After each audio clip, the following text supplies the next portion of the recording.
నమస్తే వి న్యూస్ తెలంగాణకి స్వాగతం. ముందుగా బులెటిన్ లో హెడ్లైన్స్. తిరుపతి తొక్కిసలాట బాధితుల గురించి నీచంగా మాట్లాడుతున్నారు దేవాదాయ శాఖ మంత్రి ఆనం రామనారాయణ రెడ్డి.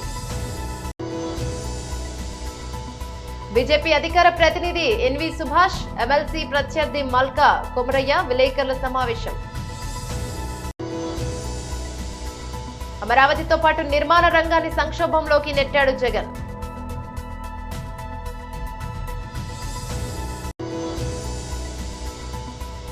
ఐటీ సోదాలో బయటపడ్డ మోసల్లో షాక్ కు గురైన అధికారులు.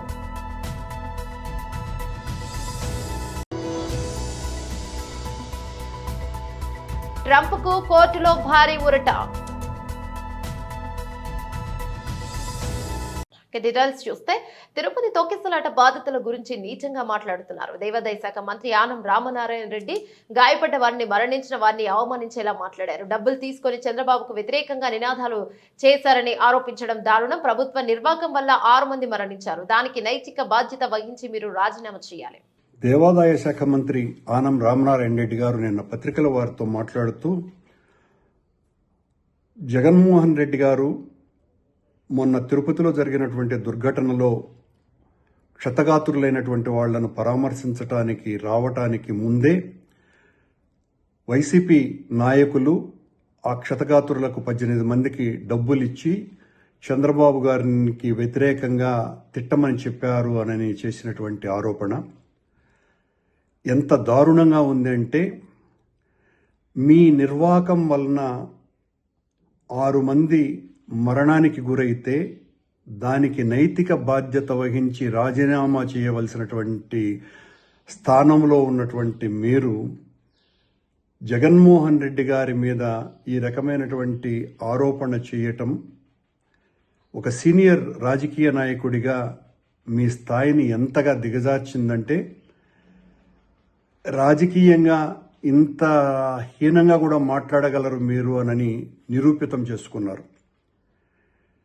రామనారాయణ రెడ్డి గారు చనిపోయినటువంటి వాళ్ళ పట్ల సానుభూతి కూడా లేకుండా అంత తొక్కిసలాటలో మరణించినటువంటి వాళ్ళ బంధువులు, అలాగే వాళ్లల్లో కూడా క్షతగాత్రులు ఉన్నారు. మిగతా క్షతగాత్రులని ఎంత దారుణమైనటువంటి రీతిలో మీరు అవమానించారు. వాళ్ల మీద ఆరోపణ వేసి వాళ్ల మీద సానుభూతి చూపాల్సింది పోయి, వాళ్లకు మీరు పరామర్శించి ఆర్థిక సహాయం చేయాల్సింది పోయి, మేము డబ్బులు ఇచ్చి మిమ్మల్ని తిట్టించడానికి వాడుకున్నారు అని ఆరోపిస్తున్నారంటే, అంటే ఆ సంఘటన మీరు రాజకీయం చేస్తున్నారా, మేము రాజకీయం చేస్తున్నామా అన్నది దీన్ని బట్టి చాలా తేటతెల్లమైపోయింది. అంటే మీకు క్షతగాత్రుల మీద కూడా సదభిప్రాయం లేదు. చనిపోయినటువంటి వాళ్ళ కుటుంబీకులు అందులో ఉన్నారు. వాళ్లను గురించి మీకున్నటువంటి అత్యంత నీచమైన అభిప్రాయం, వాళ్ళు డబ్బులు తీసుకొని చంద్రబాబును తిట్టినారు. ఇది మీ ఆరోపణ.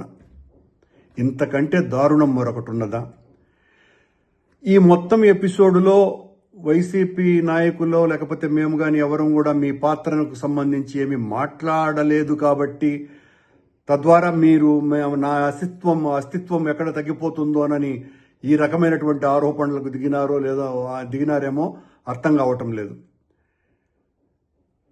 క్షతగాత్రులను అవమానపరచటం, చనిపోయినటువంటి వాళ్ళ కుటుంబీకులను అత్యంత నీచంగా భావించటం, ఇంతకంటే దారుణం మరొకటి లేదు. అలాగే మేము అక్కడికి వచ్చినప్పుడు జగన్మోహన్ రెడ్డి గారిని బీజేపీ అధికార ప్రతినిధి ఎన్వి సుభాష్, ఎమ్మెల్సీ అభ్యర్థి మల్కా కొమరయ్య విలేకరుల సమావేశాన్ని నిర్వహించారు. ఈ విషయాలన్నింటినీ కూడా మనం గట్టిగా ఫైట్ చేసి వాళ్ళ ఇష్యూలన్నిటి మీద కూడా ఒక సొల్యూషన్ రానికి సెంట్రల్ గవర్నమెంట్తో ప్రయత్నం చేసి కోఆర్డినేట్ చేసి తీసుకురావడం అనేది ఒక ఉద్దేశము. తర్వాత ఈ ప్రభుత్వం ఇష్యూస్ అన్నిటి కూడా లాస్ట్ ప్రభుత్వం 10 సంవత్సరాలు, ఈ సంవత్సరం లాస్ట్ 1 ఇయర్ నుంచి కూడా టీచర్ల విషయంలో ఎవరు ఒక ఇష్యూని కూడా సార్ట్అవుట్ చేయకుండా అన్నీ పెండింగ్ పెట్టారు. అవన్నిటి మీద మనము పోరాటం చేసి వాళ్ళకి సొల్యూషన్ వచ్చే విధంగా సెంట్రల్ గవర్నమెంట్ తరఫున ప్రెషర్ తీసుకొచ్చి ఇక్కడ కిషన్ రెడ్డి గారి నాయకత్వం కానీ బండి సంజయ్ గారి నాయకత్వంతో వాళ్ళ సపోర్ట్ తీసుకొని స్టేట్ గవర్నమెంట్ కూడా పర్సూ చేసి ఆ ఇష్యూస్ను ఒక్కొక్కటి ఏ విధంగా రిజాల్వ్ చేయాలన్నది మెయిన్ ఉద్దేశము. ఇప్పటికే చాలామంది టీచర్లందరితో కూడా మాట్లాడుతున్నాము. చాలామంది అందరూ సపోర్టు చేయడానికి రెడీగా ఉన్నారు. నేను నా వంతుగా 94 నుంచి విద్యా సంస్థను నడుపుతున్నాము. ఒక 6,000 టీచర్స్ మా దగ్గర పనిచేస్తున్నారు. టీచర్స్కు ఏ విధంగా సమస్యలు ఉంటాయి, ప్రైవేట్ టీచర్లైనా గవర్నమెంట్ టీచర్లైనా సమస్యలు ఆల్మోస్ట్ ఒకటే ఉంటాయి. తర్వాత విద్యార్థులకు ఏ విధంగా వాళ్ళ ఇష్యూస్, పేరెంట్స్ ఇష్యూస్, నాకు లాస్ట్ 40 years నుంచి ఒక అండర్స్టాండింగ్ ఉంది. ఈ అండర్స్టాండింగ్ను ముందుకు పెట్టుకొని ఆ ఇష్యూస్ అన్నిటినీ ఏ విధంగా మంచి స్టూడెంట్స్ను తయారు చేస్తూ వారికి సంబంధించిన టీచర్లందరికీ వాళ్ళ సమస్యలు ఒక్కొక్కటి పరిష్కరిస్తూ వాళ్ళు అంత పెద్ద సేవ చేస్తారు. టీచర్స్ అనేటోళ్ళు మన ఏ కంట్రీకి పోయినా, ఏ రాష్ట్రానికి పోయినా, ఎక్కడికి పోయినా మనందరికీ మన టీచర్సే ఒక ఎగ్జాంపుల్. టీచర్స్ లేనిది మనకు ఒక విద్య రాదు, విద్య లేనిది మనం ఏం చేయలేము. అంటే ఒక పొలిటీషియన్ లీడర్ కావాలంటే పొలిటీషియనే కాకుండా లీడర్షిప్ క్వాలిటీస్ను పెంచడం, చదువు నేర్పడము, జ్ఞానం నేర్పడము, ప్రతి టీచర్స్ అది ఇంపార్టెంటు. ఎట్లయితే మన టీచర్స్లో మన డాక్టర్ సర్వేపల్లి రాధాకృష్ణన్ కానీ, అబ్దుల్ కలాం గారు కానీ, మీరు ఎవరిని చూసినా కానీ వాళ్ళు ఒక గ్రేట్ ఎగ్జాంపుల్స్. అందులో భాగంగానే మన టీచర్స్ కూడా వాళ్ళకు సరైనంత సమయం వెచ్చిస్తూ ప్రతి ఒక్కరూ కొంతమంది టీచర్స్ స్టూడెంట్స్ను మంచి పౌరులుగా చేస్తున్నారు. నేను కూడా విలేజ్లో ఒక నార్మల్ ప్రైమరీ స్కూల్, అంటే మా విలేజ్లో ఓన్లీ క్లాస్ 3rd వరకు ఉండే. తర్వాత నెక్స్ట్ విలేజ్కి ఒక 5 kilometers నడుచుకుంటూ పోయి అప్పన్నపేట అనే విలేజ్లో 10th వరకు చదువుకొని అక్కడికి వెళ్ళి కరీంనగర్లో ఇంటర్మీడియట్ కంప్లీట్ చేసుకొని మళ్ళీ ఉస్మానియా యూనివర్సిటీలో ఇంజనీరింగ్ చేశాం. బట్ ఈ స్టూడెంట్స్ లైఫ్లో ఏ విధంగా విలేజ్లలో కష్టపడతారు అవన్నీ వాళ్ళ ప్రాబ్లమ్స్ అన్నీ తెలుసు. తర్వాత అందులో టీచర్స్ కూడా ఏ విధంగా సమస్యలు ఉన్నాయి అంటే ప్రైమరీ టీచర్ కానీ, డిగ్రీ కాలేజ్ కానీ, జూనియర్ కాలేజ్ కానీ, యూనివర్సిటీ టీచర్స్కు ఉన్న సమస్యలన్నీ ఒకవేళ నన్ను ఎలెక్ట్ చేస్తే అవన్నీ సమస్యలు పాసిబుల్ వేలో సొల్యూషన్ తీసుకురావడం అనేది నా లక్ష్యము. ఈ లక్షణంలో ఈ వంతుగా నా వంతుగా మ్యాక్సిమం కృషి చేస్తాము. అయితే గవర్నమెంట్ పార్టీ, కేంద్ర పార్టీ, మన స్టేట్ పార్టీ అందరూ లీడర్స్కు నా మీద నమ్మకం పెట్టి ఈ అవకాశం ఇచ్చినందుకు అందరికీ ధన్యవాదాలు.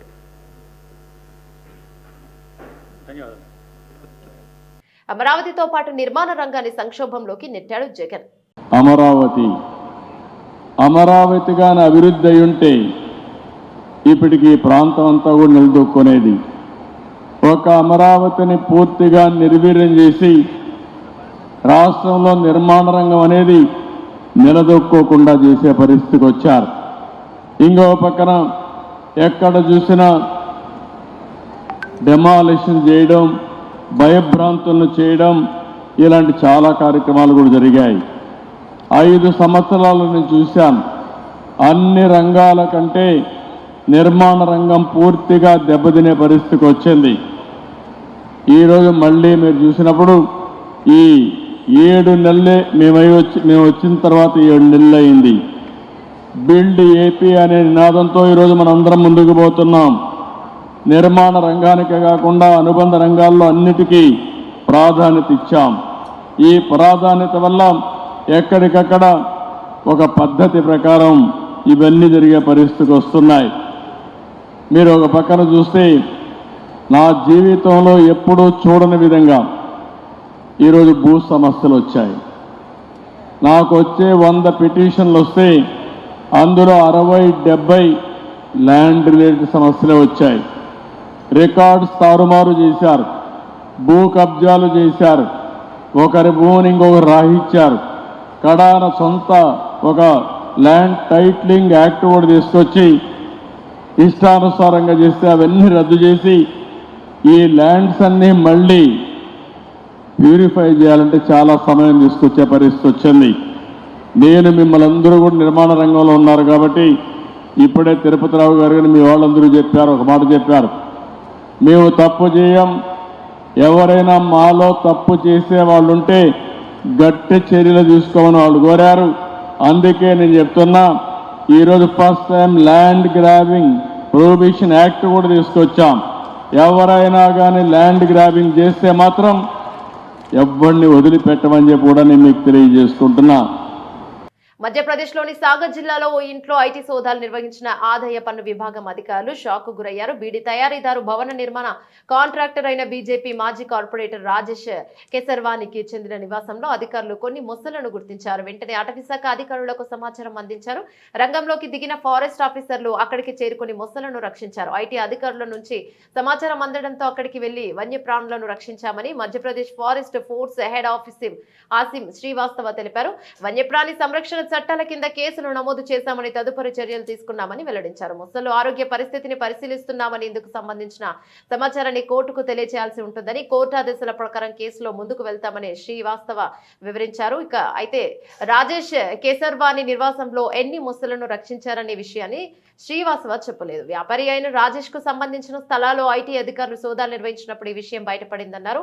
4 మొసళ్లను రక్షించినట్టు అటవీశాఖ అధికారులు వర్గాలు తెలిపినట్టు మీడియా కథనాలు పేర్కొంటున్నాయి. అమెరికా తదుపరి అధ్యక్షుడు డొనాల్డ్ ట్రంప్ న్యాయస్థానం భారీ ఊరటను కలిగించింది. హష్ మనీ కేసులో శుక్రవారం న్యూయార్క్ కోర్టు తీర్పు వెలువరించింది. హష్ మనీ కేసులో దోషిగా తేల్చినప్పటికీ ఆయన జైలుకు వెళ్లాల్సిన అవసరం, జరిమానా కూడా చెల్లించాల్సిన అవసరం కూడా లేదు. ఎందుకంటే ఆయన అమెరికా అధ్యక్షుడిగా ఎన్నికయ్యారు. ఈ నెల 20న ఆయన దేశ అత్యున్నత అధ్యక్షుడిగా ప్రమాణ స్వీకారం చేయనున్నారు. డొనాల్డ్ ట్రంప్ జైలు, జరిమానా, ప్రొహిబిషన్ లాంటి శిక్షలను న్యూయార్క్ కోర్టుల జడ్జి జువన్ ఎం మెర్చన్ ప్రకటించలేదు. బేషరత్ విడుదల, ఆన్ కండిషనల్ డిశ్చార్జ్ చేస్తున్నట్లుగా న్యాయమూర్తి తెలిపారు. న్యూయార్క్ రాష్ట్ర చట్ట ప్రకారం జైలు, జరిమానా, ప్రొహిబిషన్, కస్టడీ లేకుండా శిక్ష విధిస్తే దాని బేషరతు విడుదల అంటారు. ఇది తేలికపాటి శిక్ష. ఈ కేసులో 34 అభియోగాల కింద గతేడాది ట్రంప్ న్యాయస్థానం దోషిగా తేలింది. ఇక శృంగార తార స్టార్మీ డేనియల్ కు $130,000 తన మాజీ న్యాయవాది మైఖేల్ కోహెన్ ద్వారా చెల్లించి వాటిని రికార్డులో చూపించలేదన్నది ట్రంప్ అభియోగం. పల్లె పండుగ వారోత్సవాల్లో ఉప ముఖ్యమంత్రి శ్రీ పవన్ కళ్యాణ్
కొండ్రముట్లలో మినీ గోకులం ప్రారంభించిన చీఫ్ విప్ జీవి ఆంజనేయులు సీఎం చంద్రబాబు నాయకత్వంలో 2047 కల్లా దేశంలోనే ఆదర్శ రాష్ట్రంగా ఏపీ గోదావరి బనకచెర్ల ప్రాజెక్టుతో పల్నాడు ప్రకాశం రాయలసీమ సస్యశ్యామలం 2 నదులతో 2 పంటలు పండించుకునే మంచి రోజులు దగ్గరలోనే ఉన్నాయి.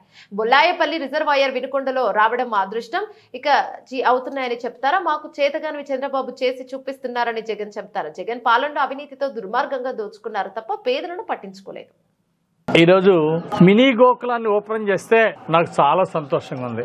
సన్నబోయిన వెంకట సుబ్బయ్య, మా రమాదేవి బీసీల్లో పేద కుటుంబం. ఇలాంటి పేద కుటుంబాలకి 2,30,000తో కేవలం 10% కంట్రిబ్యూషన్ 23,000 కడితే 2,30,000 యూనిట్ నిర్మాణం జరిగింది. కాబట్టి సన్నకారు చిన్న రైతులకి, బీసీలు, ఎస్సీ, ఎస్టీలకి ఉపయోగపడే ఈ గోకులాల్ని రాష్ట్ర వ్యాప్తంగా 25,295 గోకులాలను ఇవ్వడం ఎంతో అభినందనీయం. ముఖ్యమంత్రి చంద్రబాబు నాయుడు గారికి, ఉప ముఖ్యమంత్రి పవన్ కళ్యాణ్ గారికి హృదయపూర్వక నమస్కారాలు, ధన్యవాదాలు తెలియజేస్తున్నా. పల్నాడు జిల్లాలో పెద్ద ఎత్తున ఈరోజు 16,45,00,000తోటి 715 గోకులాలు నిర్మిస్తా ఉన్నాం. రాష్ట్ర వ్యాప్తంగా నిర్మించే ఈ 25,295 గోకులాలు పేదవాళ్ళకి ఉపయోగపడుతుంది. బీసీల్లో, ఎస్సీ, ఎస్టీల్లో గేదెలు పెంచుకునే వాళ్ళకి, ఆవుల ద్వారా ఆదాయం వచ్చే వాళ్ళకి, గేదెల ద్వారా ఆదాయం సంపాదించే వాళ్ళకి, మేకలు పెంచుకునే వాళ్ళు, గొర్రెలు పెంచుకునే వాళ్ళకి, ఇట్లా ఈరోజు పేదవాళ్ళకు ఉపయోగపడే ఈ పథకం ఈరోజు రాష్ట్ర వ్యాప్తంగా ప్రజాదరణ పొందుతా ఉంది.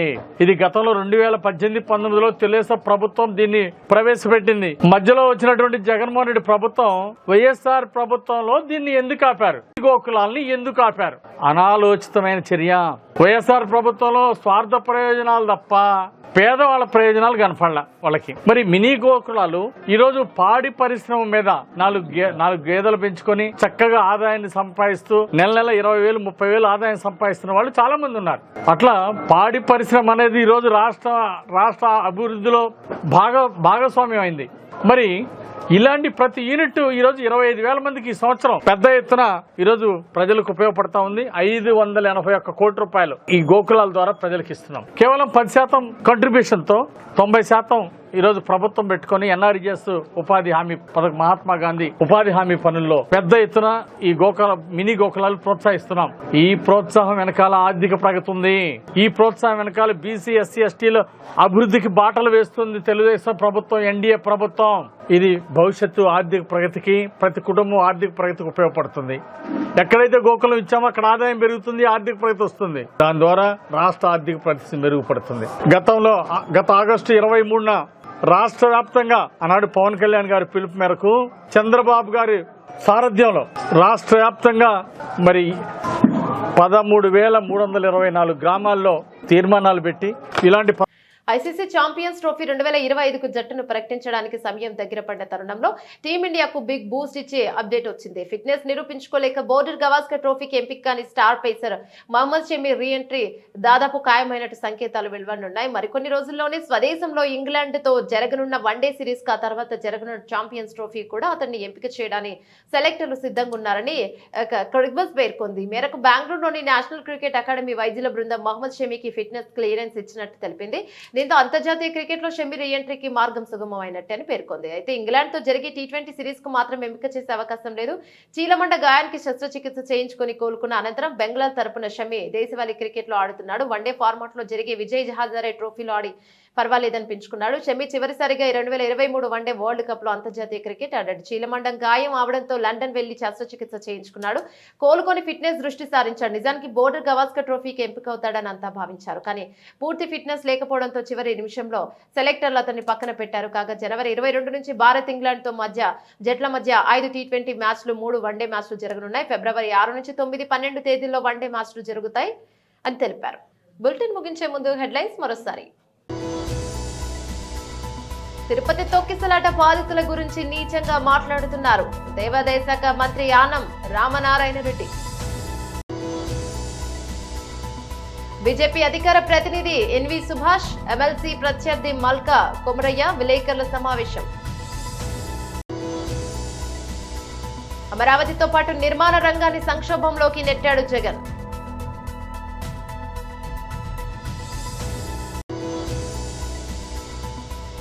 ఐటీ సోదాలో బయటపడ్డ మోసల్లో షాక్ కు గురైన అధికారులు.